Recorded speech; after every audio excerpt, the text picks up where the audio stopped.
Hello everyone, welcome to the Ichimoku charts.com and forextrading.tv daily analysis for gold futures for Tuesday, November 5th, 2013. Well, a continuation of the trend to the downside today, a candle that's made a lower high and a lower low, and that's following an inside day in bar chart terms, a day of indecision, and did set the market up for a potential change of trend where we had some very strong selling in the market, and we had a very small bodied candle that suggested a possibility of a change of trend. Today, another very small bodied candle with no change of trend, but a lot of indecision in this market, a spinning top type candle,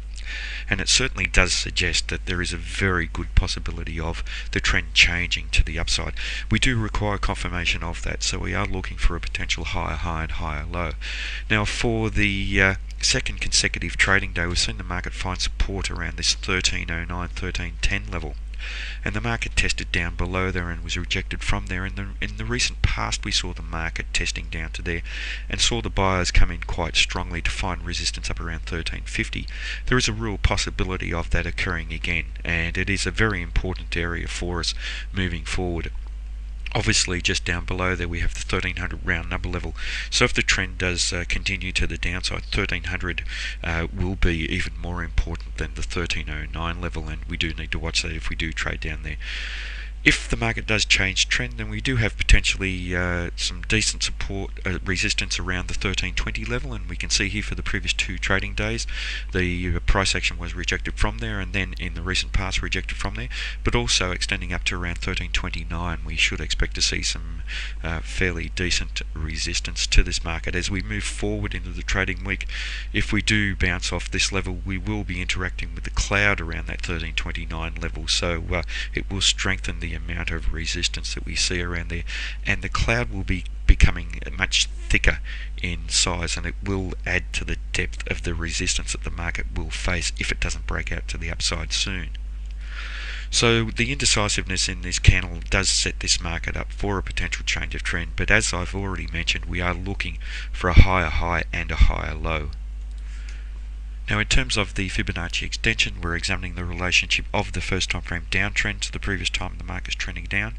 and here we've seen the market interacting with the 61.8% level for the third consecutive trading day, trading down below there, being rejected from there. Now on an indecisive candle where neither the buyers nor sellers have taken control, and it really does set the market up for a potential change of trend, but we want confirmation. We're looking for a higher high and a higher low.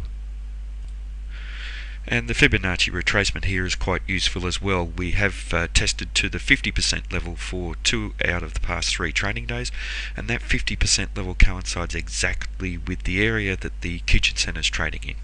and does suggest very strong support, price being rejected from there, a very good likelihood of a change of trend to the upside. Now, in terms of Ichimoku, some mixed signals here at the moment, and here we have the market trading down below the cloud, so we have a bearish market in the long-term time frame. The market is trading above the Kijun-sen, so we have a bullish market in the medium-term time frame, and that Kijun-sen was flat. Price action is very often attracted back towards a flat Kijun-sen, and that's what we've seen. So the market is finding equilibrium in that medium-term time frame, and we are now looking for the market to move into disequilibrium. So we'll be moving away from that Kijun-sen, either to the downside or to the upside. The Kijun-sen is acting as very strong support, as I've already mentioned, so it is a crucial area, and if we do see the market trading down below there in a bearish manner, and especially below the 1300 level, it will highlight a very strong change in sentiment in this market. So some very, very important trading activity coming up for this market over the next few days, and if we do see that breakout down below there, we would have a bearish market in all 3 time frames. So the market is still technically bearish in the short-term time frame by trading below the Tenkan-sen, the green line. We had the bearish breakout down below, and then some follow-through, and here we had the market trading above, so we have the market oscillating above and below that Tenkan-sen. Looking to the Chikou span, that's now trading below the corresponding price action, so it's confirming